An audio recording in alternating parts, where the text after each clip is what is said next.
Welcome back.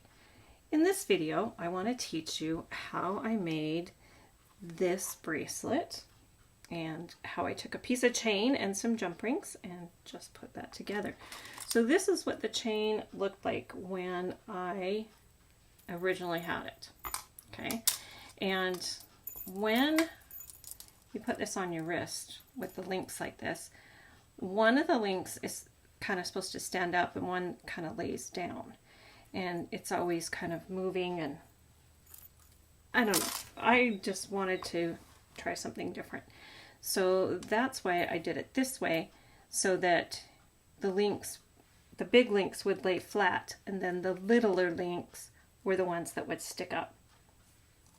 And that is 3 of the smaller jump rings. If I turn it that way, you can kind of, no, you cannot. Okay, so I originally only did it with 1 link, and it looked a little, I don't know, flat, but I don't know. And since I have these silver ovals now, I'm going to be interested to see how they look with the dark ovals. So here's the chain. Oh, and I did this one too.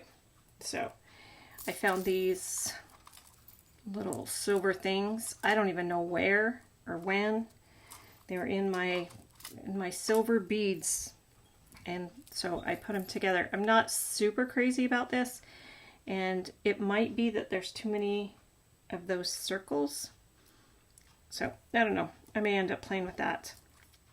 So what I want to show you is how I took these links apart and made that.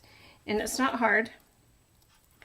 You kind of just like the jump rings, you find where there's the seam and you twist that open and you take that out. And you want to be careful that you don't scratch. I may have scratched that one already. I'm going to wear it as a bracelet. It's going to get scratched. So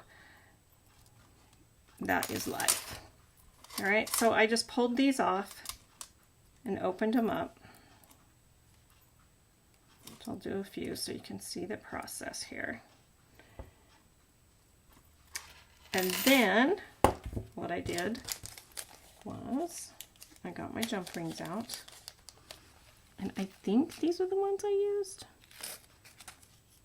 It's funny how after I clean up my mess, I can't remember what I did. And I just picked up 3 of the jump rings and put the jump rings on.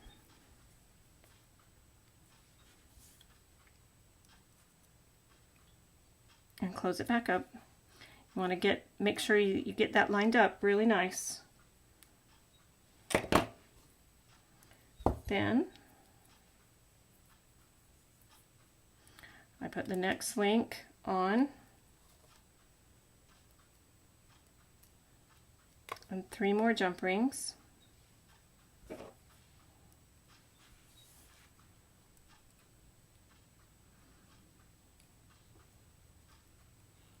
And close it back up. You're going to have to wiggle it. Okay. And I can see that some of these jump rings aren't closed 100%, so I'm going to go back later and close up my jump rings nice and tight. So now I put my new link on and 3 more jump rings. 2, 3. And I close it up.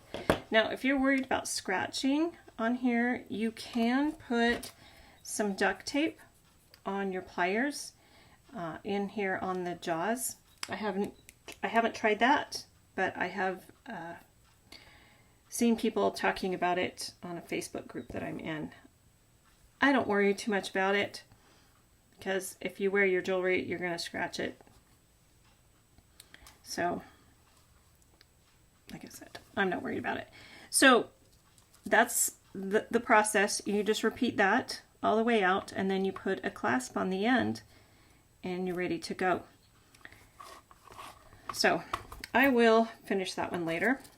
I just wanted to show you that process. And when you're buying chain, make sure that you can open those links. This is some chain I've had in my stash for I bet 5 or 6 years. I was going to make some little paper purses, and this was going to be the handle on the purse. Never made it. And I saw it in my stuff today, so I decided, ooh, that might make a really fun bracelet. So this is just like buying any other chain, right? I think I got this in the fabric department at Hobby Lobby, but like I said, this was a long time ago, so I could totally be wrong. So I measured it out, and I'm just going to make a second bracelet to match. So I just line it up.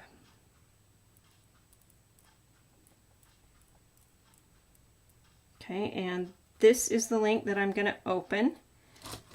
So I turn it to where I can see the seam on those links, and when I opened this other link up, I really scratched it. So you're going to end up sacrificing one of your links. So you're just going to twist that, and this is some pretty thick chain. Okay, you open that link, and then that's the link. Now this one I didn't seem to scratch up as much, so I could maybe put this one back on.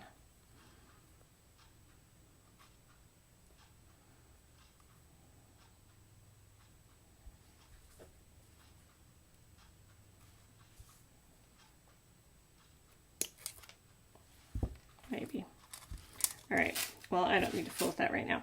Okay, and I really like this chain, and I think you can see it, yeah.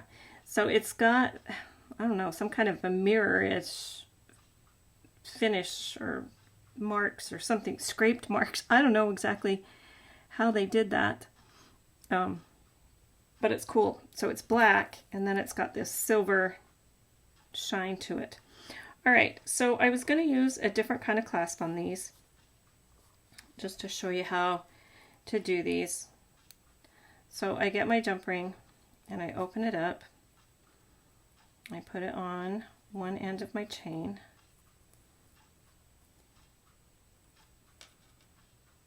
Okay. And then, oh, that is not the right loop. Oh, this one will work. All right. So this is just a plain loop, and it works. This is what the other one looks like, and it has this other loop right here that you put your jump ring in. So you can see it looks a little bit different, but not dramatically different. All right, and these come in sets. And there's just some jump rings in that bag, and I just pulled out the wrong thing. Okay, so I put my open jump ring on there, and I slide the toggle on, and I close that jump ring up. Now this must be made out of aluminum because it's so lightweight. It's really cool how light it is, because I was worried it might be heavy to wear, but it's super light. And I like to do my bracelets in pairs, and then I can do fun things, what I think are fun things, when I wear them.